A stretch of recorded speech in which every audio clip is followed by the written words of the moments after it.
In the tunnel. In the tunnel. In the tunnel. You're listening to In the Tunnel.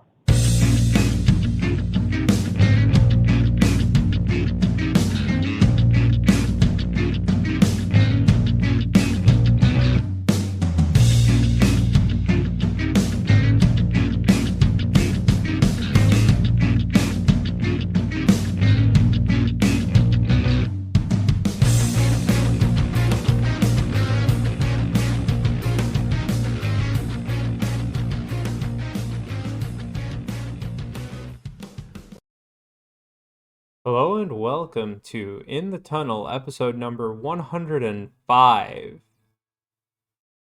Yeah, so today we want to do NHL grades.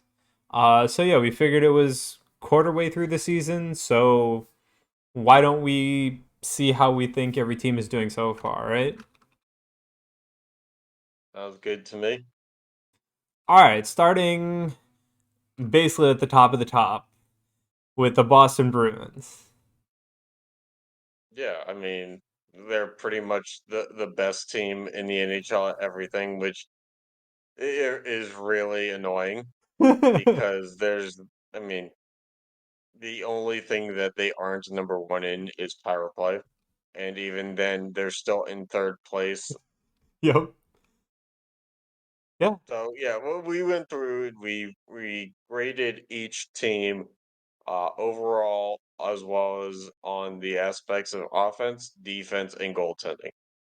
Now, goaltending, I don't know. Did you expect for goaltending to be what it is? Because I'll be honest, I don't even know who their primary goaltender is. Is it Um, Omar? yeah, I think so. Okay. And where did he come from, by the way? Because I genuinely don't know. I don't know. There's a million different ways to enter the league in hockey, Yeah. but like I feel like goaltenders, you kind of know. Like, Yeah. I mean, Sorokin and Shesterkin came over from the KHL, but like that's not normally how goaltenders make their way into the NHL. No. Yeah, but I gotta say, everybody's been performing really well.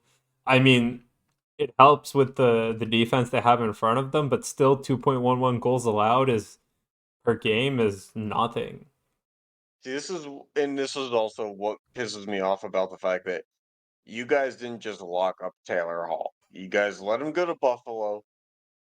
He ends up in Boston, and he can be the third line on the third line there for the next 7 years. Then they bring Krejci back, and the fact that Bergeron and all those other older guys are just kind of living in a world where being on the back end of your prime doesn't mean anything. And Pasternak is on the last year of his deal, though, right?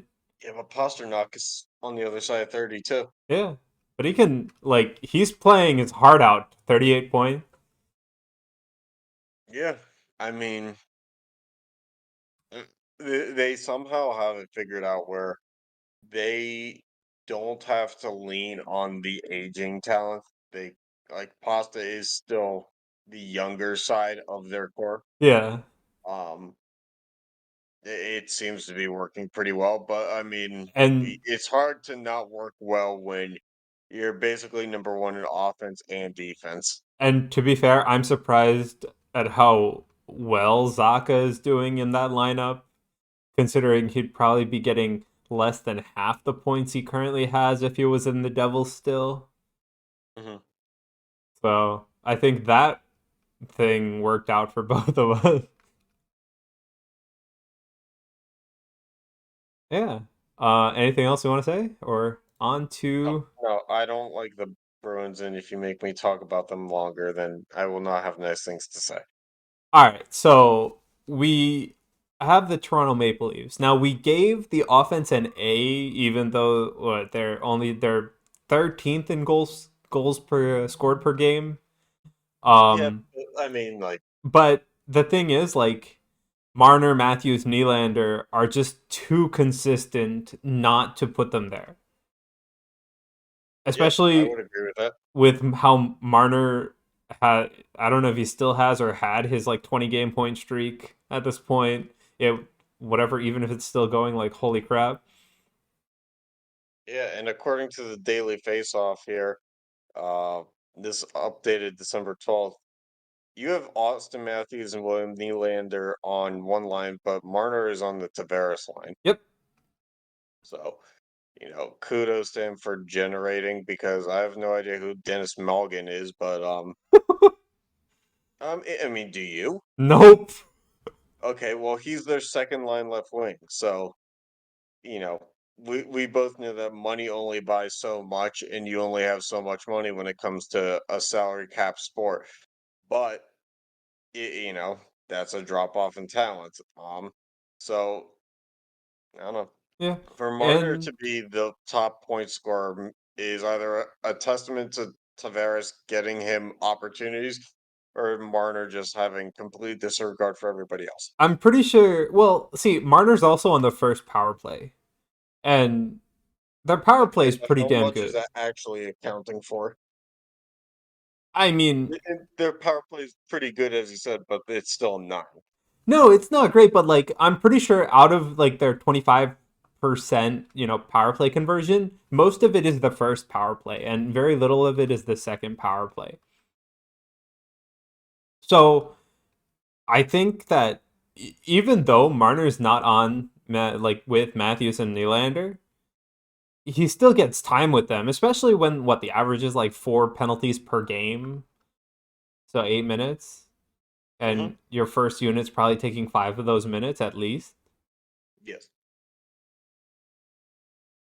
I think that does contribute, especially with how close these point totals are.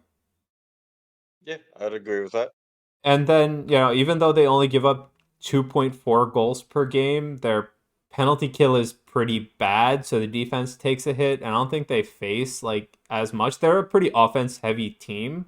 So, yeah, that's why at least in my opinion the goaltending and defense Your deserve a first, small hit. your, your first unit power plays Tavares, Nylander, Matthews, Marner, and Sandine. Yep. And then let's see. I mean, your two goalies are Matt Murray and Ilya Samsonov, not the most lovable pair. Um, Have we've they already do eclipsed have from Matt Murray pushing the goal off the post a couple times this year.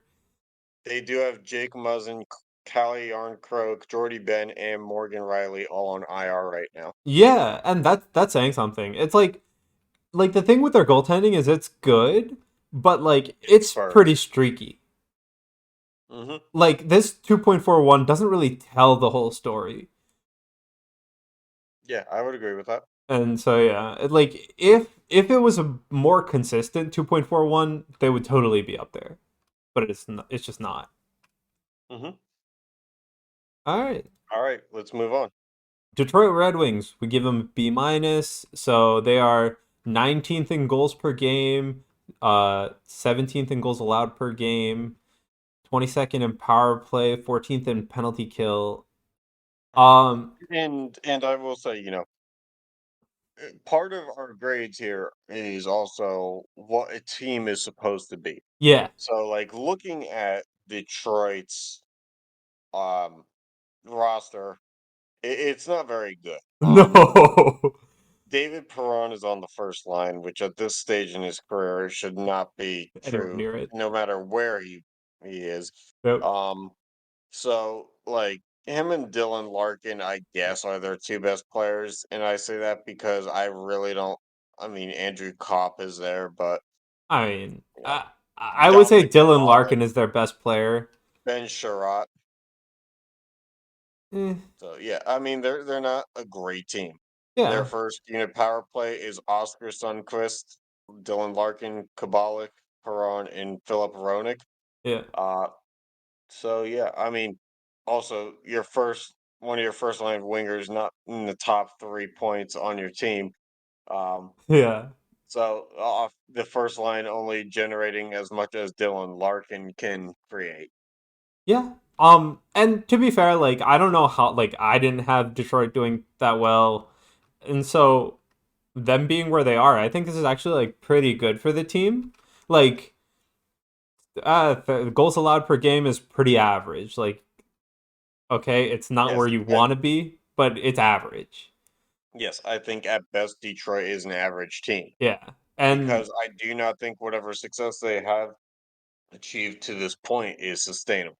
yeah, yeah. So I mean, I'm probably looking at their offensive score coming down a little bit as the season goes on, but that's more so how we expect it to go. But I like Larkin is still their best player. He's still a good player, so maybe he could surprise us. Yes, but unfortunately for him, the days of him being the franchise player of the next great Red Wings team has come and gone. Yep. I mean, he is now. I mean, he's still only 26, but But it's I mean, I think they would have hoped that he had some better surroundings by now. yeah, and also like in today's NHL, you gotta like establish yourself. Like everybody expects your first season to be good. You have a sophomore slump, but then like after that, you gotta start establishing yourself. And I don't know that either A, he had the pieces to establish himself around, or like did he make it there, right? Where he probably He could made, be. the one thing that stands with me on Dylan Larkin in this, I mean, I don't watch Red Wings hockey, but he made the All-Star weekend back when the All-Star weekend was like Yeah, you could make the weekend for different reasons. Everybody was kind of an all-star, but the fastest skater participants weren't really yeah, there because of their all-star play. They were there because they were really super fast fast, skaters. and he And was. Carl Hagelin was there when he was with the Rangers. Yep. And so Dylan Larkin was very fast and he had a lot of hype around him at that point in time. He has grown into being a top line player, but he's probably not, the face of the franchise really in most teams. No. So, All right, on to the Tampa Bay Lightning. Uh, I mean, for what the Lightning are supposed to be, they're doing all right. But the fact of the matter is, I it's would hard to say, it's hard to go for a three-peat without losing talent. They've lost talent. yeah, but And I'm also not just is referring to John Rudolph. Vasilevsky is pretty like not living up to either his contract. I would say his contract more so than what we expected. Okay, but there's another side to this too, and that is, you know, when you go so deep into the postseason 3 straight years, let's not forget the fact that when it was in the bubble, the teams basically were playing the NHL the finals in what was it, August, Yeah. September? So Yep. then turn around and then have a normal season. Granted, it was a little bit of a delayed start, but they basically pushed it together to not have to push out.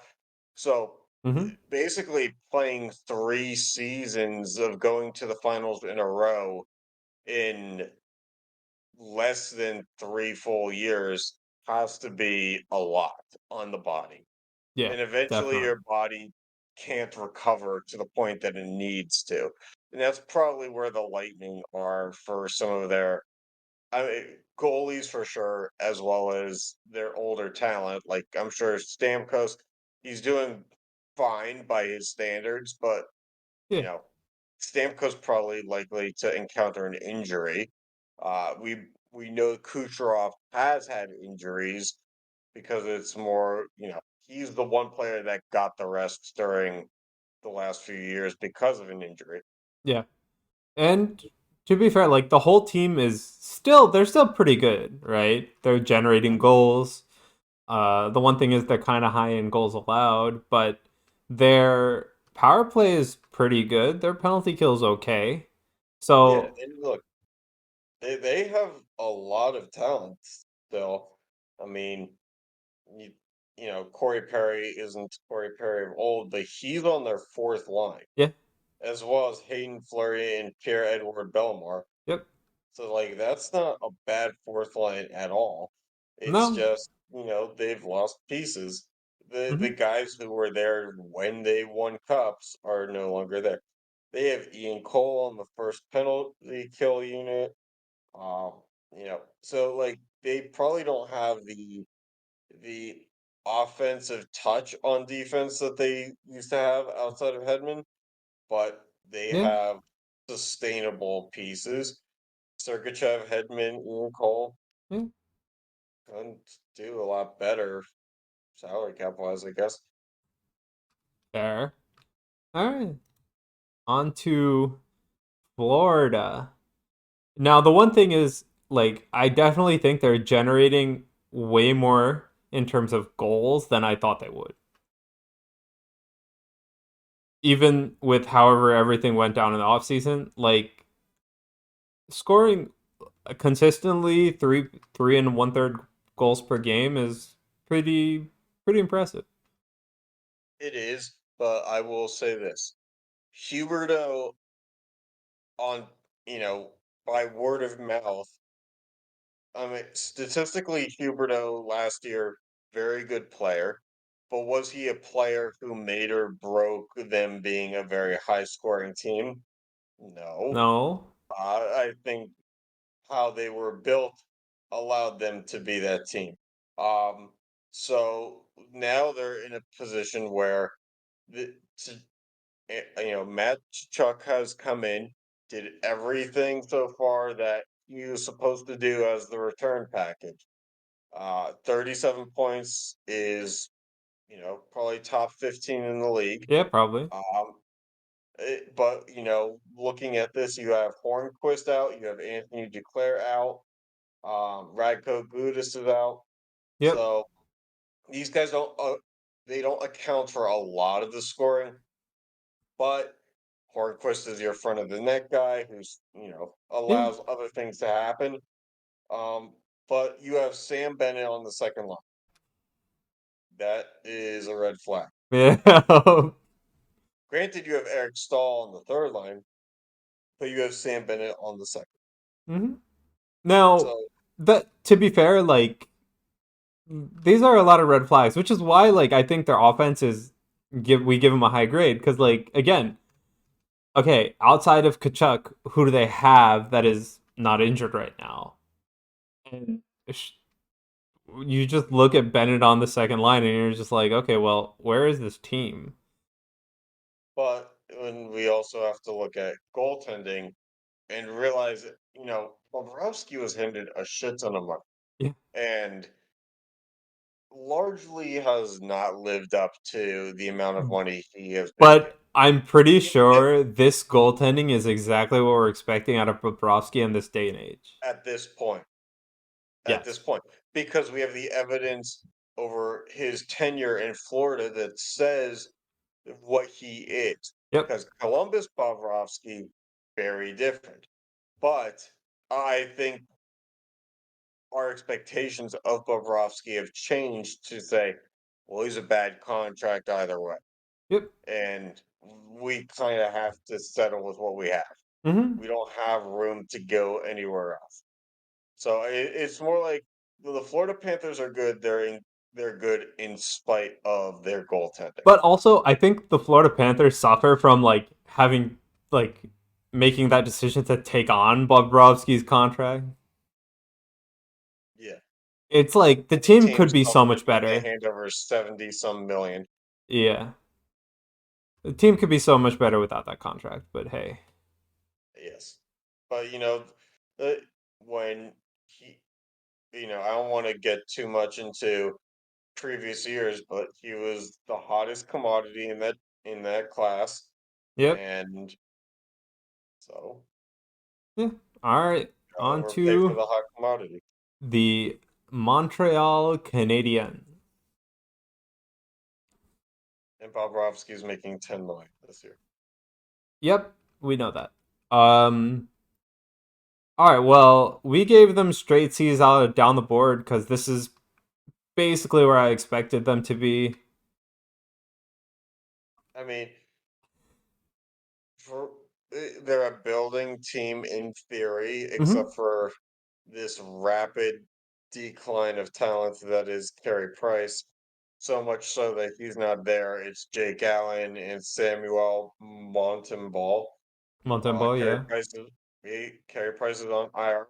Paul Byron is on IR. Jonathan Drouin is is on on IR. IR. Brandon Gallagher is on IR. IR. David Savard, Sean Monahan, and Mike Matheson all on IR. Yep. That's a lot. Yeah. I mean, it Granted, shows though, but like Kirby Doc, right? Almost 20 points is in their top point scorers.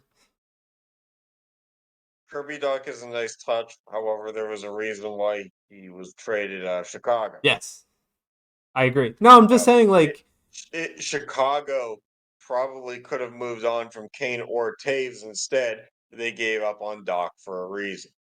but also like, if Drouin is not on the IR, he's probably leagues ahead of Suzuki in scoring. And You have to look at it Duran like, has not been what he was supposed to be in but 5 years. do I think that he probably can score more than 30 points in 26 games? Sure. Okay. All right. But anyway, no Carey Price. That wasn't going to be anything above a C. Jake Allen is Jake Allen. a fine goaltender. Defensively, they don't really have much of anything anyway. Yep. They traded Jeff Petrie, which probably was a smart thing to do because he's like, I think, 36 years old. Yep. Probably wasn't worth keeping his contract on the books. Yeah. So their defensemen are Joel Edmondson, King Gall, Jordan Harris, Jonathan Kovacevic, Arbor, don't even know, Oh, XHEJAK, Jack. sure, Arbor Jacki, and then Chris Weidman. So I can tell you I know exactly one of their six defensemen, maybe Yeah. two. I think I've heard of Weidman. Yeah. Was he the Well, one who was Jack has suspended been for all something? over the news, hockey news at least. Anyway, on to the Buffalo Sabres, where we have our first like complete difference in one grade versus the rest, right? Yes, But because Buffalo has found somebody to score all the goals. yeah, I mean, it's not even just somebody. Like Thompson is there, but like Dahlin and Skinner both are 32. Like if they had three people in the 30s, I'm pretty sure we would still have them at least B plus. Hey, look, Craig Anderson is their number one goalie, which that's that's just wild to say in itself. The guy is Yeah, but I 41 years mean, old. also, like, how can a team being so good at scoring, which should mean that the puck is in the opposing side of the ice for most of the game, be so bad at giving a like at defending? I How? wish I had an answer there. How I do you mean, have a Rasmus Dahlin is there. 70.5% penalty kill and a 3.7 goals against? Goaltending must be the issue. That's the only thing I can think of. I mean, look, they don't have name brand defensemen outside of Rasmus Dahlin, But Owen Dahlin is Power. contributing to offense. He has literally zero contributions to hit their defensive score. Right, and I'm sure that's what they want Owen Power to be too. So it's like they don't really have real defense. Fair. Matthias Samuelson, Jacob Bryson, Kale Clegg, and Casey Fitzgerald. And you can tell me how many of those guys you've heard of before just now. Nope. Yeah, exactly. All right. Well, Paige Thompson. there. That Tay Thompson we know, but That's all, no, I'm saying that's the only reason why there's an A somewhere on there. yeah, And Jeff Skinner not being shit this year. yeah, yeah. Giving Dahlin more basically. And Jeff Skinner basically is he pops up like a groundhog. Like every 3 years, he's just gonna make sure that he can still stay in the league. Yep. All right. On to the Ottawa Senators. This team is pretty atrocious for where they're supposed to be. Uh, Yeah, and Matthew Joseph is out. yeah. Finally. Cam Talbot and Anton Forsberg are the goalies. Yeah. That's depressing. I mean, They literally went from Matt Murray to Cam Talbot. but Cam Talbot's not like it's not like how Merziklin's is doing. I understand that, but the thing with Cam Talbot was his peak was when he was a backup with the Rangers But I because also he was think that never out there long enough to be bad. yeah, but like I feel like he's a good goalie if he's in a 1A 1B situation as either of them, playing like 45 games. No, I think he's a maximum 30 game guy. Okay, because I think he could make That's it just like half my the season. that's just my opinion. Yeah. Okay, I'm of the opinion he can make half the season if he had somebody else to pick up half the season. Okay. Anyway, Brady to Brady Kachuk is the only one really holding down the fort here. Tim Steitzel is also. I mean, look, Kachuk, Steitzel, and Giroux are all on the first line. Yep. Those are your top three scorers. DeBrinket's on the second line, but DeBrinket Is kind of eh. is what he is. He's not going to get much better. Yeah. Eric Brassard is still in Yeah. the NHL. That's just depressing. Thomas Chabot, Yep. Travis Hamanek is still in the league. Thought that guy was out of the league by now. But I to mean, be it was fair, nice of him to let Giroux come home to his hometown, but like there was really nothing else that anybody got out of that. though, like seventh in power, like converting power play at over 25% is pretty damn good. But they just like, I'm pretty sure they're on the penalty kill way more. Yeah, they probably. I mean, I have no idea. Because if you look, the special teams differential right there is only 4 like what is 104.5%, which is like okay, I guess. But like you gotta avoid the penalty box with a below 80% penalty kill ratio. Like extra. Won't you agree? Let's see here. In terms of teams with the most power plays, Ottawa is one, two, three, four. They're fifth. Uh, 105 or 106 power play chances. oh god. That's They are. okay. What, that's like 25 or 26 7, about 28 they converted. Yeah. I'm just saying, your initial theory of them probably Yeah. having So the I mean, fewest is having the most power plays is doing something for them, but still that can't keep them barely above 3 goals a game. correct. In fact, I would say even strength of team is way worse. Yeah, I would say way worse. All right. Anyway, let's move on to the next one because we got a lot of teams to get through here. Yeah. And the next one is the And your Devils. Devils. Yeah, so they're fourth in goals per game, 3.7. Second in goals allowed per game, 2.33. But they also have one of the least amount of shots allowed per game in the NHL Hmm. when we took these stats. Their power play is nothing to sneeze at, but their penalty kill is pretty damn good. Hughes followed by Bratton Heischer. Again, the reason that we have the goaltending being slightly ticked is because around the time we looked at these stats, Devils had the least amount of shots per game by like 3 over any other team. Yeah. He sure, I'm looking at it here. He sure has taken about 30 less shots on the year than Hughes, still putting 13 goals. Yeah. I mean, but the thing is Not like bad. Hughes is doing his job by taking the puck and doing what he wants with And it. spending the most time on the ice ever. Yeah, 6 minute shift. Longest in NHL history, basically went and did public skate on an NHL arena. Yep. But yeah, you speak best when it comes to the Devils. I mean, me looking at it, I don't see a lot of depth here, but you may see something very different. Now, the thing that's coming to hurt us right now is like Bastion being gone. I think is a huge thing. Um, like we survived without Palat. Blackwood Schmidt is filled in for Blackwood pretty well. Blackwood's even going to go down for a conditioning stint. Now, like the thing is, while our scoring it's pretty centered around Hughes, Bratt, and Heischer. When what's his name? When Bastion was in the lineup, the fourth line could score. Bastion was in our number one power play unit.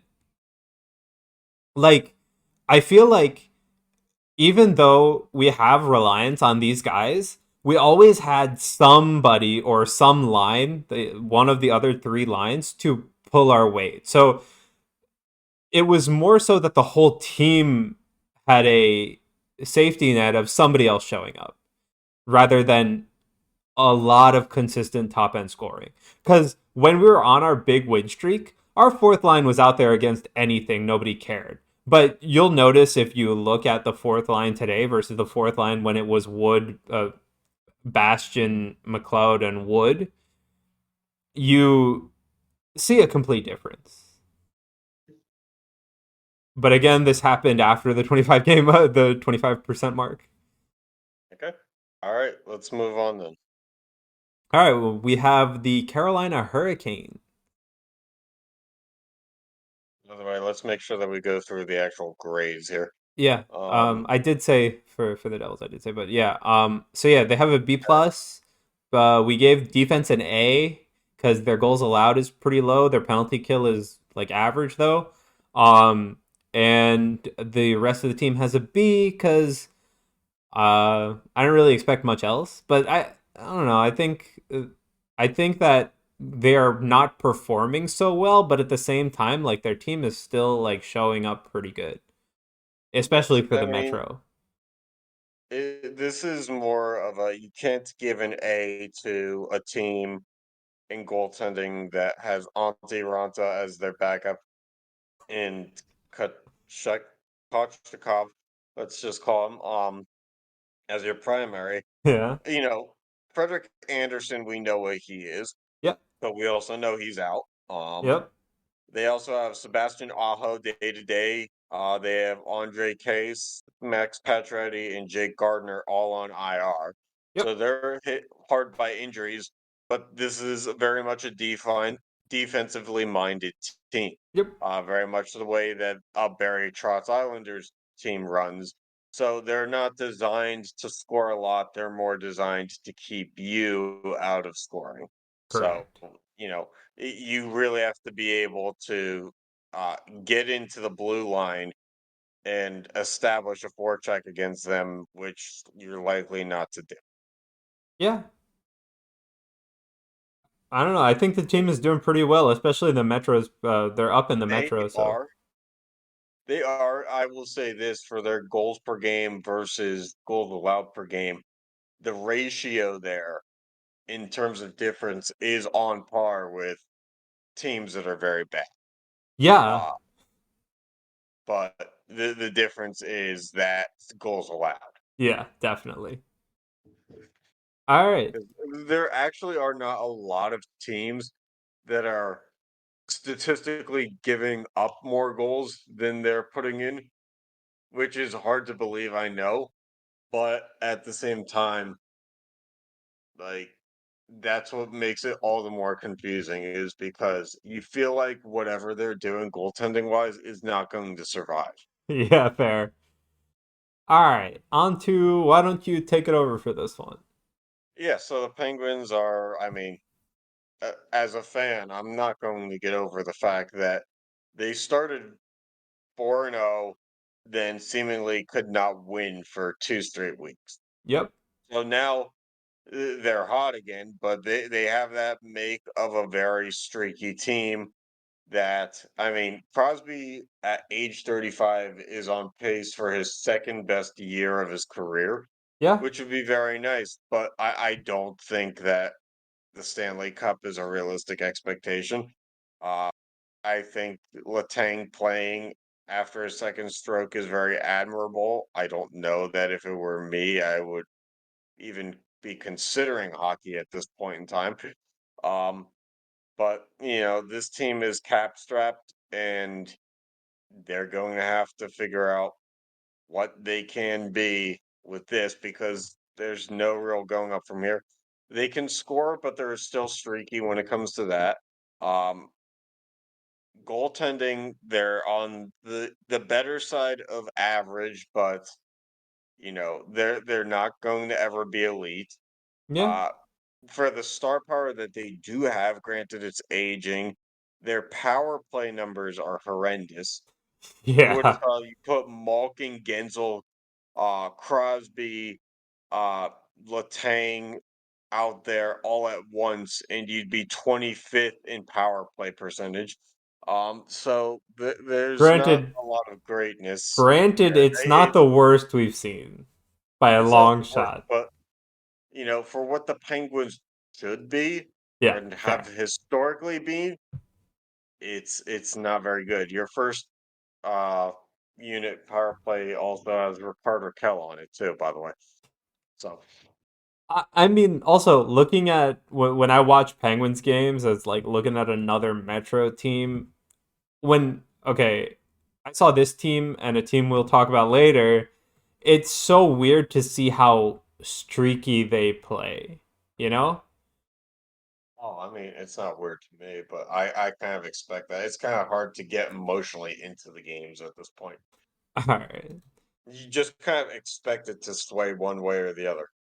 there. All right. Anyway, moving on to the Islanders. Islanders clean Definitely we slate, gave it B minus, we everything. yeah, B minus everything. And that's because, They the they score Islanders goals at they're on the north side of three, which is what I look for. Um, Islanders roster in itself has been exactly what it's been for 2 to 3 years now. Nothing has really changed.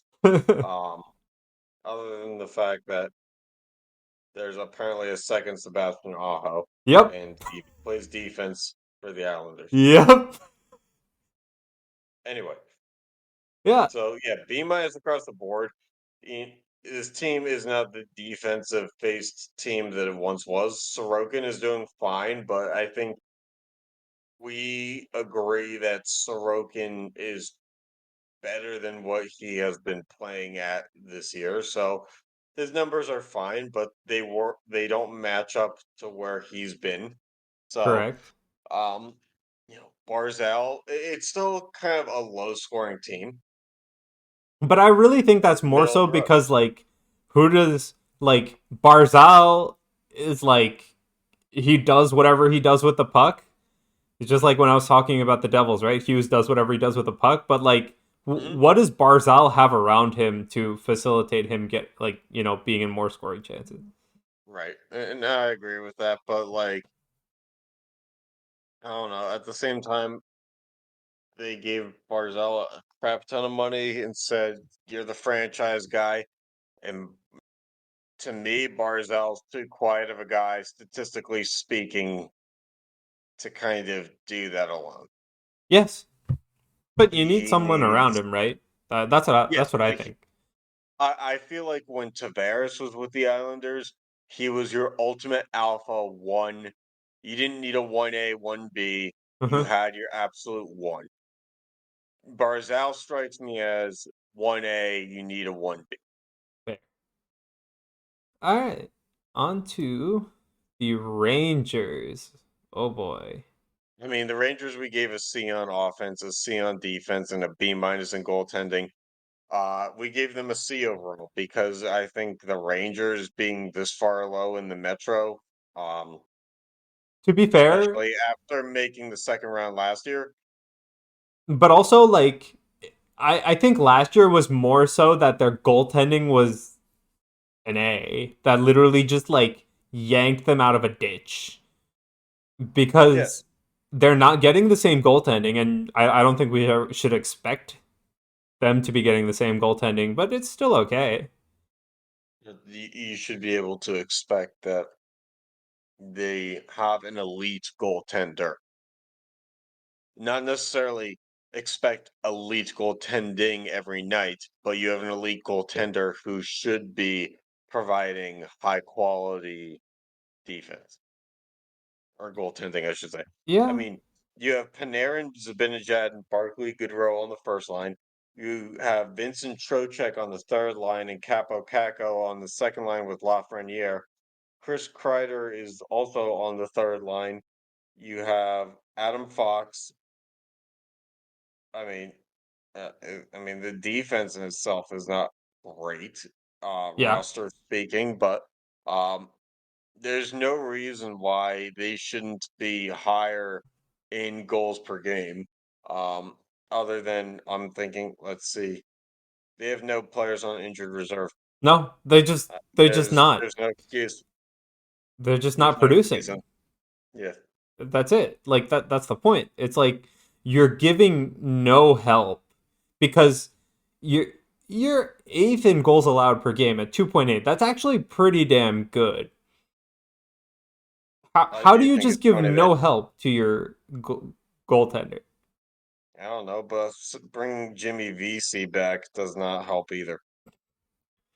Yeah, Jimmy VC, who looks like played for like 6 teams last year. That's sad. He's on the third line. eh, what are you gonna do? All right, Could on be like the to Devils and let him go. the Capitals. Yeah. Now, I mean, they can't score. to be fair, this is basically let's get Ovechkin to break some records for the next 2 seasons. That's literally all they're gonna do because that's gonna drive people to watch, regardless of the team is bad or not. Yeah, and like the Penguins, they have kind of come full circle in turning their old guys into let's bring as much of the band back together as we can. I mean, So, I guarantee you, this season, next season, it's literally let's get Ovechkin to break some records. That's it. okay. Well, we gave the Capitals a C. Offense, they're a C. Defense and goaltending C minus a piece. I mean, they brought Marcus Johansson back. Mm-hmm. So like, I mean that's the bringing back the band part. Um, Other than that, I mean everything's kind of the same. Other than the fact that this is the outrageous part. Connor Sheary is on the first line instead of TJ Oshie. Yeah. I get that you need to have talent on the second line, and Sonny Milano, who was a waiver claim, is on the second line right now. Connor Yeah, Sheary should fair. not be on the first line. This makes absolutely no sense. Um, Again, this is how do we get Ovechkin the most. Oh, okay. I figured out why. I figured out why. Nick Backstrom, Carl Hagelin, Tom Wilson, Connor Brown, Darcy Kemper, There you go. Beck Mellenstein, Lars Eller. Or Lars Eller is not on IR, but all those other guys are. Yep. They have. I Which is mean, I also guess that's why I also gave why the Sonny Milano is goaltending on the not a roster. lower grade because Kemper's on IR. Like, can't really blame the goaltending at that point. True, but I mean, like they've let a lot of goaltenders go in the past couple of years, and Hey, Devils are benefiting from one of them. yeah, I mean, like they literally bought back Vanacek last year and then let him go again. Yep. So like obviously goaltending doesn't mean shit when they think that Ovechkin can outscore it. But this is the only team in the league that is truly actually they may not be the only team, but they are giving up exactly the same amount of goals as they are putting in. Yep. They are Literally. a zero sum team. Mm-hmm. They only exist for Ovi to score from his spot on the power play. They only exist for Ovi to slap shot from the slot. Yep, pretty much. That's it. Can't All tell them right. I'm wrong until they're in the playoffs.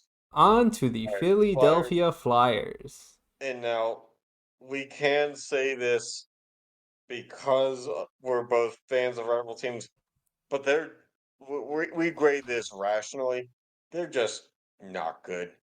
Not at all. They paid a lot of money for talent that just is very bad right now. I mean, Yeah. Kevin Hayes is doing okay, but they paid him on what a 7-year deal. Okay. Well, hold on. Let's just point out the fact that your top point producer is Kevin Hayes at 28. And then Well, because who else is it going to be? in the top Jake. three is Farabee at 15. Well, yeah. Again, who else is it going to But be? also, Like, again, literally the only reason the Flyers are where they are is because of Carter Hart. okay, That, the team around him is so bad that they get D's. I mean, they're not the worst we've seen, let's be honest. But okay. But anyway, we gave the Flyers a D plus, a D for offense, a D for defense. Carter Hart being the saving grace, he got a B for the goaltending. It yeah, because definitely wasn't Felix Sandstrom. nope. All right, last Metro team, probably the least, the Columbus Blue Jackets. Yeah, they're just all kinds of bad. They brought in Johnny Gaudreau and just gave up on making Well, anything substantial happen anywhere else. also, who was hurt? Somebody was hurt on that team pretty early Um, on. Give me a second here. I think they just got Uh, back. Zach Werenski, No, Jacob Voracek is no, out. Jake Bean, Adam Boquist, Justin Danforth. Those are all IR names. no, no, no. It got off the IR recently. Wasn't Boone Jenner, wasn't Nyquist, wasn't Line. No, it was Line. He was Oh, it was he Line. was hurt for a while Okay. Okay, well anyway, we gave the Blue Jackets an F, a D for offense, an because F they for can defense at and least score goaltending. something. But I'm sorry, Merzlikins, it. As much as the hate he's getting should not be given to any hockey play. Like they just play hockey, man. You should not be you know doing the things you're doing to this guy and his family. But it's not good. I'm sorry. Yeah. It's also not good when Nyquist is on the first line at this stage of his career. And again, Line was out, right? So Line's on the second line. yeah. Doesn't really change anything, but still. Line is playing with Jack Roslovich and Yegor Shinakov. Shinakov, okay. Yeah, Otherwise, but also the there's rest of about these one good stats. line on this team. Hold on, the rest of these stats are so bad. They are dead last in power play conversion. Dead last. Well, here's who their power play is. They have Goodrow and Line, but it's Jack Roslovich, Boone Jenner, and Marcus Bjork. Yep. And But you have Line and the Gaudreau. sad Your thing power is play should be they had to put 20th. Nyquist on the second unit power play because they had nobody else to put on the But like. you have Gaudreau and Line. Shouldn't your power play be at least 20th in the league? In theory, but as you said, Line just started playing for this Yeah. year. All right. Well, enough of that dumpster fire. Winnipeg. Moving on Winnipeg. to the West, we gave Winnipeg a B plus, a B minus for offense, a B plus for defense, and an A for goaltending. Yeah. I really have the Carter Hart feeling has been amazing. Winnipeg should be scoring more. But at the same time, they are producing. They are not And they are above we have 3 goals a Nick game. Ehlers on So, IR, but yeah. And Nick then Ehlers on IR, but everyone else is kind of like, I mean, look, they kind of silently beefed up. They still have Shifley and Blake Wheeler, Kyle Connor, but then they added Dubois. Um, so that solidifies the top six. They have Sam Gagne on the fourth line, which I don't know him to be a big hitting fighter type. So I mean they have Josh Morrissey, Brendan Dillon, Nate mhm, Schmidt is on their third pairing. That's a nice touch. yeah. So that adds to a Dubois, Shifley, Wheeler, Connor, and Morrissey power play. Yeah, and I mean, like the team is doing really well. Like Morrissey, Dubois, and Connor top in points. Penalty kill is really good at almost 84%. Power play could be better, but they're still scoring. It's about average. And Look, they don't have a solidified solo point leader, but that's because they're a team that's getting it from all areas. yeah, It, and it works both ways. good on them. Yes, All right, must be nice. on to the Dallas Stars. So We Dallas has a really good record. yeah, Um, you know, and I I'll really let you feel take it from like there. Dallas, like, okay, they're scoring a lot more than I thought they would. That almost three and three quarter points goals per game. That's huge. Their goaltending is where you want them to be, especially when they're down to like Keith Kincaid at some point, or like Wedgwood went down for a while, and Yeah, go on. so they still have a good team in front of that goaltending, and the goaltending is showing up enough. And power play penalty kill is really good. You're at 109.9%, so they're 9% over on special team. Mhm. Now, their first line is their top three scorers, but for a long time, I think we understood the Dallas Stars as one of the older teams. Sagan and Yeah. Pavelski, Jamie Benn, all kind of on the back end of their careers, but they have that youth in Jason Robertson and Rupe Ains Mm-hmm. that you know talk about talent that arrived and arrived well. So that has helped to solidify the top six to the point where Jamie Benn is now on the third line. Yep. They Which is added good. Luke Glendening. Then they have Ryan Suter. Talk about another man's trash is one's treasure. The fact that being bought out from the Wild means that you don't need a lot of money anymore. So you can just go play for anything at that point. So Ryan Suter on the second D pairing is very And nice to go with on the that Mira note, you Iceman. also have to mention Parise on the Islanders, who we reviewed Yeah, a I while mean they ago. both signed for bare minimum deals. Yeah, So yeah, you know it's pretty but good. I mean the when you have team Ryan as a Suter on your whole second has power play, been together on all cylinders. So I mean they're not where the Bruins or Devils were at the quarter point of the season, but they are they're still a solid. really tough team. Yes, they're solid. They're not spectacular, but they're solid, and you'll take that. You'd rather be solid all year than spectacular in streaks. Yep. So we gave the Stars a B, an A on offense, B minus on defense, and a B plus for goaltending. Right. All right. And the Minnesota Wild, with just the overall grade is a B's B, and we across the gave, yep, board. B's across the board.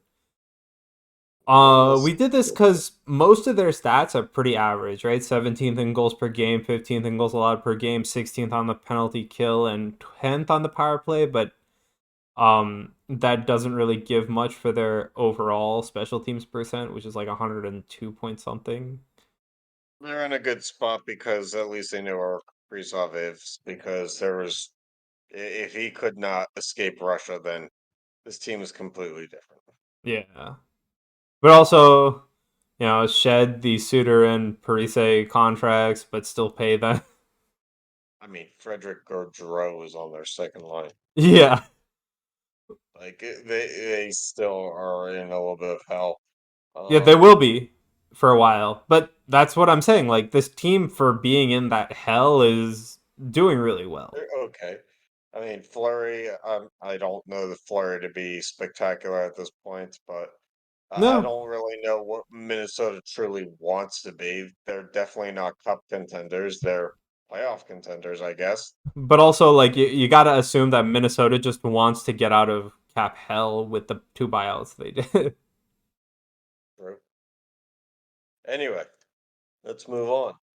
Next, we have Colorado with an overall B minus. Now, we gave offense a B, but they're dead middle of the pack with goals per game, but their power play is amazing. And part of this again is what a team should be. Now we do have to acknowledge the fact that McKinnon is out right now. Rodriguez is out. Darren Helm is on IR. Yep. Landeskog is on IR. So there's a lot of bumps and bruises here. Um, but I think we expected better of the Avalanche at this point, especially coming off a cup win, because they're not built like some teams to kind of collapse and have the Stanley Cup hangover. Um, but right now their depth is just not there. They do not have a lot going for them. Yeah. And that shows like their goals allowed per game. While it's low, it's 2.81. That's where a little bit better than probably expecting, but still under three is where we were expecting. And but their penalty kill is pretty atrocious at 76.1%. They do lose Kemper from last year. Not that Kemper was anything above average, but No, that's not really a loss in my opinion. you I mean, compared to who they have now. Fair. All right. All right. Nashville Predators, we gave them a C. They get a D for offense because they are 29th Atrocious. in goals per game and 28th on the power play. Mhm. To be fair, their special teams percent is actually atrocious at like Is that really bad? What 93. the hell? Like your team, most teams are above 100 or around 100. That's where you want to be. Being anywhere in the 90s is so bad, especially as low of the 90s as they are. Mhm. And I will say Matt Duchene is maybe one of the most spectacular busts in recent NHL because he had a couple good seasons in Colorado, got Yep. paid for it years later, and really has not really done shit. Right. And I mean, But they're not probably in cap hell, but he's definitely not helping them get out of it. right, but at the same time like we gave the Predators a B minus in defense cuz while they're dead middle of the pack in goals allowed per game, that is basically the only saving grace they have. And the Predators have historically been a really good team at developing defense and having more defensive players in the pipeline. Well, good news for the Predators. The $10 million years of Duchesne are big. He's also 32 years old and he's going to get 9 million next year. Great. But at least they're done with 28 million of the actually right now they're in the 36 million of the $56 million deal. Yep. All right. Oh, and we gave goaltending a C plus because that's about where they are. That's all it ever should have been at Yeah. the highest for them. Yeah. All right. On to the St. Louis Blues, our very Bad. first They're F bad. on defense, but they have an They're just overall D. absolutely bad. Um, They are dead last on the penalty kill. They're another team. This team has an 87 point or 88% for their special teams percent, which is actually atrocious. Yep. Uh And they don't score anywhere near enough. and the thing is, right, the Blues went on a massive losing streak just to go on a massive winning streak, so they're so streaky that like I can't really base my like, how they're doing off of one of those. It has to be off the collective. And even with them going on their winning streak and having their losing streak, 32nd on the penalty kill, 29th on goals allowed per game is not how you play a game. And also 23rd in goals per game, you're scoring just barely under 3, but you're letting in basically 4. Your only saving grace is your league average on the power play. I think at this point it's time to start looking towards getting rid of Tarasenko, who's in the last year of his deal. 31 years old, and he has fallen off very hard. Yep. He is Uh, nowhere near the player he used to be. yeah. And just to wrap up, we gave C for offense because while it's bad, I didn't really expect much different. F for defense because this is really bad, and D minus for goaltending because it's pretty bad.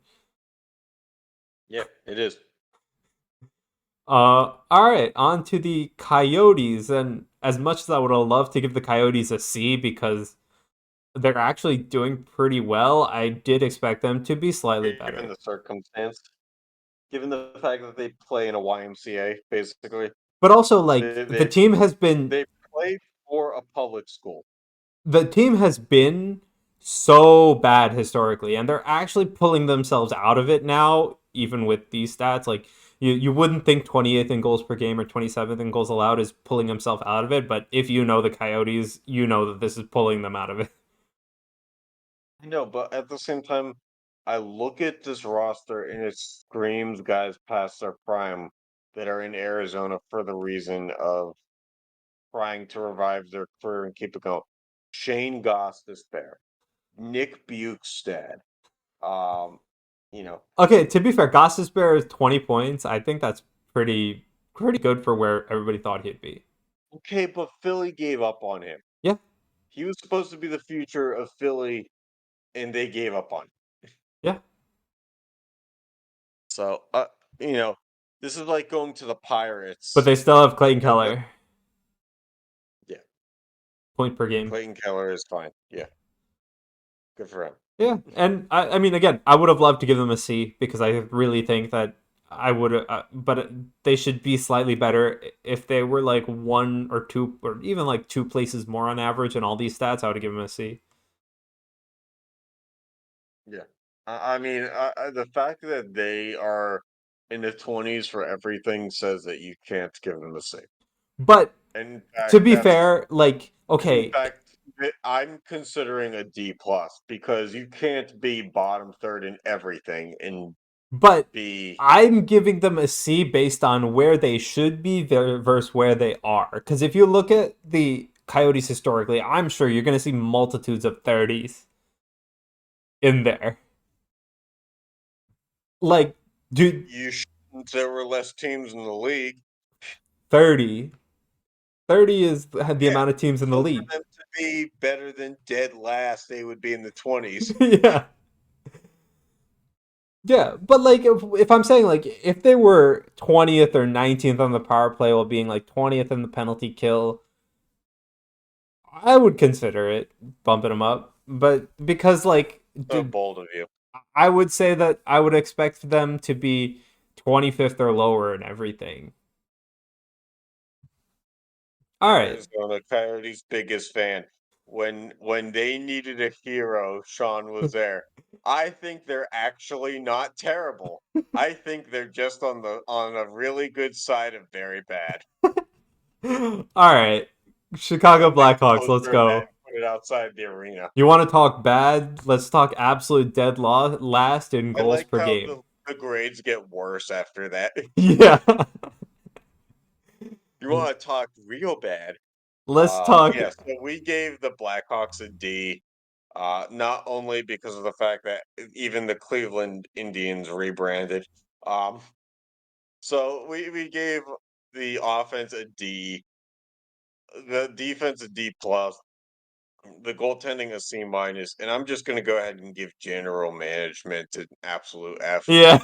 because at this point, Sam Lafferty is on the first line. Yeah, Now it's I pretty know you bad. don't know Sam Lafferty like I know Sam Lafferty, but Sam Lafferty was fringe fourth line in AHL when he was with the Penguins. Um, Jonathan Taves is, I mean, I mean, both 14 like points. you can just talk about Kane and Taze together and then be done with it. Yeah, you can also add the fact that Tyler Johnson is on this team too. And How again, about the fact that like Max Domi at 19 points is one of their better players? it's just really bad. Jack Johnson's on their fourth or first pairing with Seth Jones. That's just overpaying Do we and really do we need sad. to elaborate more? No, I don't need to mention anybody else on the roster. I think those two players in itself tells you everything you need to know. Right. The All fact right. that Jack Johnson is still in the league, All right. Well, on to the Pacific and the Vegas Golden Knights. thank God. They are And they got Steve for overall Chicago. B plus. We gave offense an A minus. We gave defense a B and goaltending a B plus. Um, So, e- I mean, the Golden Knights kind of exist in spite of themselves because we know that their management is just absolutely atrocious. Yup. That being said, the guys that they got rid of when they first came around to get prospects kind of panned out. Mm-hmm. Yeah. So, I mean, Chandler Stevenson, Paul Cotter on the first line. Uh, you know, they had Phil Kessel on the third line. Riley Smith is there with William Carlson and Jonathan Marchessault. Mark Stone's on the first line still. Uh, Alec Martinez from LA comes over. So I mean, their defensive pairings aren't the most well known, but they're known for being able to be consistent. Yeah. And like, okay, we're giving them an A minus, and their goals per game and power play seem low, but it's getting the job done. Like, they just find a way, and I also think it's like the teams they're playing in their division aren't really that strong, but at the same time, like, they still find a way to win. They Eichel is being Very Eichel. much 2017 all over again, Like, or yeah, 2018, whoever it is. and they have for having such a bad penalty kill, which I blame on the defense. Their goals allowed per game is ridiculously low at 2 2/3. And let's not mention the fact that Shea Weber and Robin Leonard, Nolan Patrick, and Jack Eichel are all still on IR. Yep, Petrangelo and Shea Theodore are day to day yep. out. All right, on to the newest team, the Seattle Kraken. We're giving them a B. Even though they have a glaring 29 on the penalty kill. Yeah, we gave them an A minus on offense. So, they're scoring a lot better than last year. Mm-hmm. Mostly because they actually filled in some of the cracks with Jaden Schwartz, Andre Burakovsky, and Jared McCann. Um, but defensively, B minus, a B for goaltending. Um, but I do think that they had guys last year who were playing ahead of their grade, and I think this year they're kind of slotting in better. I don't think that they're cup threats, but Yeah, but they're they're growing. playing really well. Hmm. So I don't think you can give them anything lower, especially like they're new No, and they're solid for what they are. solid. Yeah. All right. Next team, LA Kings. We gave them a C And a plus. team that's building upwards, even though I'm sure Anze Kopitar probably doesn't have the patience to do that. Yeah. So we gave them a C plus. We gave them BCD down the line. Goals per game is still pretty high at 10th at 3.4, but they're letting in 3.6. That's ridiculous. Their power play is really good, but again, their penalty kill is dropping the ball. Who's their top prospect from a couple years back? No idea. Not a clue. Yeah, but as you were saying, like Fiala, Kopitar, pretty And good. Huh? Byfield still is not on the NHL roster. Yep.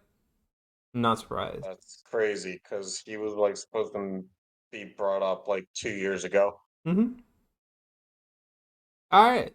On to. Do you have anything else to say about the Kings? No, I don't want him. All right, on to the Oilers. They have an A on offense, but then the rest of their team just drops down.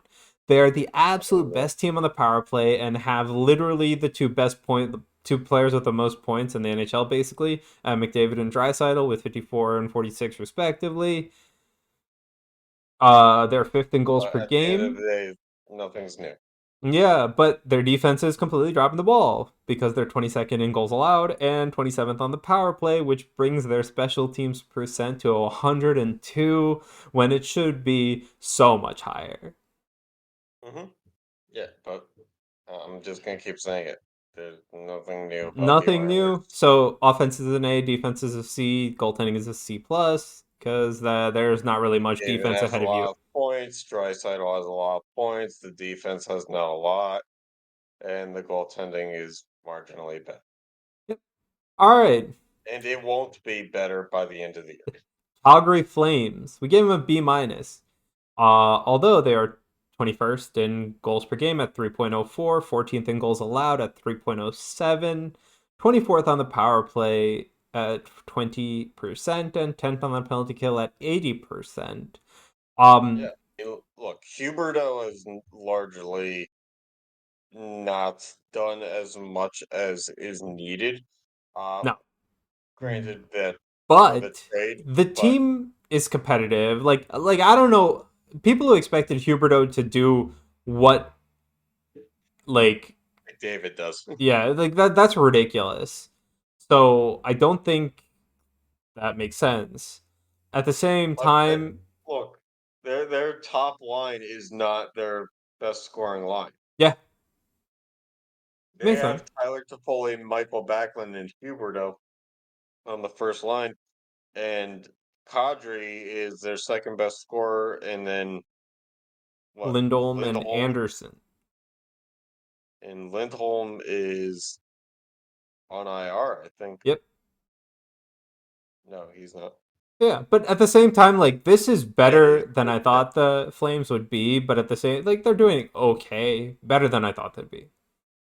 yeah. I think that Kachuk trade was a shuffle the deck move Hmm. for a team that didn't want to admit that, after giving up on the Giordano era, it's either you tear down or you try to shuffle.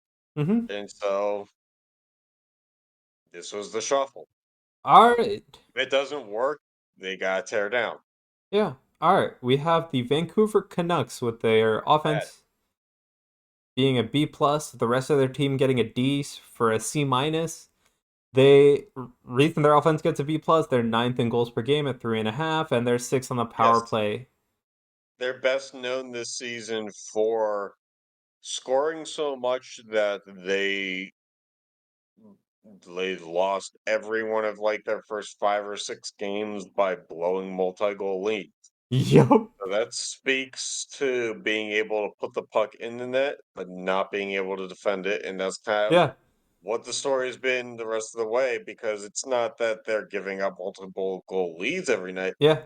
they just can't outscore their mistakes. Yeah. And they're 30th in goals allowed at almost 4, and they are 30th at the penalty kill at under 70%, which is actually atrocious.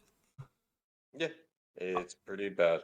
Horvat is still killing it though at almost 29 points, and Pedersen has 34. What do you expect? The team scores.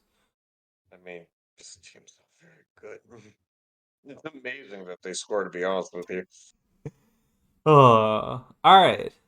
Next team, we got the San Jose Sharks. Um, they have overall D, two D minuses, defense and goaltending, and was C minus in offense. That's because the amount they score and their power play is okay at just above 3 goals per game and above 20% on the power play. But they let in almost 3.6 goals per game. That cannot happen. And This while team they is so are bad that I assume that Martin Jones is still goaltending for it. I thought Martin Jones was on the Kraken. That correct, which is why that's how bad they are. I assume that Martin Jones flamed out so much he ended up back there. From what I understand, he's actually doing pretty well on the Kraken. That's great. It only took him 4 years to regain his form. Yep. Yeah, so I mean, the on the opposite side, you have Carlson as the point leader at 37. Myers there with 27. But the team doesn't really have much else, in my opinion. Yeah, they never really did, to be honest with you. And that's because, you know, Hurdle and Meyer are good pieces at the end of the competitiveness of Thornton era and Pavelski era. And because they're good complementary pieces that are good enough to round out a roster, but they're not good enough to lead a roster. Yeah. Um, so they're good enough to be all-star players, but they'll never be bona fide faces of the franchise. So Yeah. All right. And last team on the list, and I'm pretty sure the worst. I wanted to give them an F, but we're being nice. We no, have yeah, the I'm not Anaheim fine to Ducks. say Um, this team. I want to put it out there. This team is represented on the cover of the video game this year. yeah. The worst team in the league. Very like And also, they other than have a Columbus, pretty far and hyped away. player in Zegras. Like I'm willing to take the F away from Columbus and give it to Anaheim because when you look at this, they are bottom three in every category, Sean. Yes. They're giving up almost 2 goals more per game than they can put in. Yes. And that's in a league where Carolina is only outscoring the number that they allow in by 0.19. They're giving up 2 whole goals. Yep. And, yeah. In terms of power play opportunities, because we do have to speak on that too, they have 83 power play opportunities. Which should be Uh, average. 3 per game. instead is 2.3. No, sorry, I'm reading this wrong. But they are bottom five Okay. in opportunities. Okay. Because Uh, I thought the average And was also, 3 by point the way, something per game. So yeah, they're probably low. But what about penalty kill? that's a different table that I do not have open. This Because I'm this pretty is sure it's the awesome. opposite. I mean, penalty kill, they're just bad. Let's just call it that. I mean, They're, yeah, they're, it's. they're the worst. I was debating giving this team an F. Oh, you mean from the other day? Yeah, they take about 2 more penalties over the NHL average per game. Yeah. I think they have around 12.4 penalty minutes per game. Yeah. And the NHL So average is they're 8. taking 2.5 penalty minutes. Hold on. Let's see here. Anaheim Ducks penalty minutes per Okay, game. to be fair, let's talk about something positive, and that's Zegras, who you see has The 23 Ducks have points on the year. 12.29 penalty minutes per game this season, according to StatMeans. Yeah, and that's Nope, leagues nope, above the league average. 12.41. Yes, it is. It is absolutely incredible how many And times that so they enter the box. they take 6 penalties per game, and they let in 1 goal for every 3 penalties they give up. Yeah. That's where the 2 goals per game comes in. No, that's 2 of the 4. I'm saying that they're already playing from behind. That's the 2 goal margin that they're giving Ah, up fair. is they let in an automatic 2 goals every game. Yo. All right. Yeah. If only they brought Sonny Milano back. Yeah. He did have that one play with Zegras last year. Yeah. All right. So there are NHL grades. Let us know what you think. And yeah, we got anything else you want to wrap up with? No, I really think that we should have just given the F to Anaheim at this point, but Columbus is pretty damn bad too. Yeah. The sad thing is Columbus is spending the money to try to not be bad, and they're just really bad. Yeah, that's the point. Like they're spending money and they're that bad. Yeah, yeah, it's not great. All right. Well, thanks for tuning in and we'll catch you next time.